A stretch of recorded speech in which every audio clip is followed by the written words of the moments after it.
আসসালামু আলাইকুম everyone, hope that you all are doing well. So আজকে যে টপিকটা নিয়ে কথা বলবো সেটা হচ্ছে আমার এই গ্লাভস। গ্লাভস, হ্যাঁ গ্লাভস।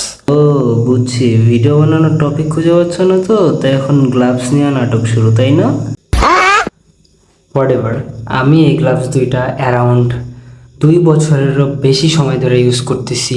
ঠিক ওই যে আমার যে একটা কোরের সাইকেল ছিল, ঠিক তখন আমি এই গ্লাভস দুইটা কিনছি। ইভেন এখন পর্যন্ত আমি এই গ্লাভস দুইটা ইউজ করতেছি। তো এই গ্লাভস দুইটার আমার ইউজিং এক্সপিরিয়েন্স যদি আমি বলি, জাস্ট অ্যামেজিং।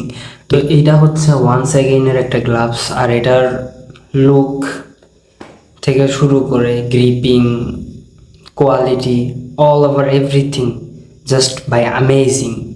আচ্ছা, গ্লাভসের প্রমোশনের জন্য টাকা খাইয়া পাম্পুট্টি মেয়েরা এখন গ্লাভস সেল করার ধান্দা, তাই না? না রে ভাই, এটা কোনো প্রমোশনাল ভিডিও না। আমার পার্সোনাল এক্সপিরিয়েন্স থেকে, পার্সোনাল ইউজিং এক্সপিরিয়েন্স থেকে এই জিনিসটা আমার কাছে খুবই ভালো লাগছে, যার কারণে আমি আপনাদের সঙ্গে শেয়ার করতেছি। আর এমনি তো আপনাদের ভাইয়ের যে ফলোয়ার, তাতে আমার দ্বারাই মনে হয় না কেউ প্রমোশনাল ভিডিও বানাই নেবে। ঠিক কইছস, ঠিক ঠিক, একদম ঠিক কইছস। যাই হোক, আপনারা তো জানেন যে আমি কি পরিমাণে ক্র্যাশ করি।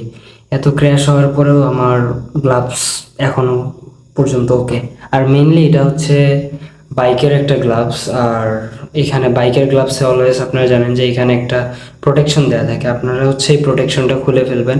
আর প্রোটেকশন খুললে ভাই এটা একদম সাইকেল স্টান্টের জন্য আপনাদের ফুলফিল রেডি হয়ে যাবে। সাইকেলের জন্য যে গ্লাভসগুলো ইউজ করি সেটার তুলনায় এটা অনেক ভালো, যদিও দামটা একটু বেশি, বাট গ্রিপিং, কমফোর্ট, এভারেজ সব দিক থেকে অনেক ভালো এটা। আর ইমাম সাইকেল স্টোরে রিকোয়েস্ট করবো যে এই গ্লাভসটা যদি স্টক করতে পারেন, আমাদের স্ট্যান্ডার্ডের জন্য অনেক ভালো হবে। আর अबे जल्दी बोल, कल सुबह पनवेल निकलना है। আর কিছু না। Thanks for watching this video guys. Allah Hafiz.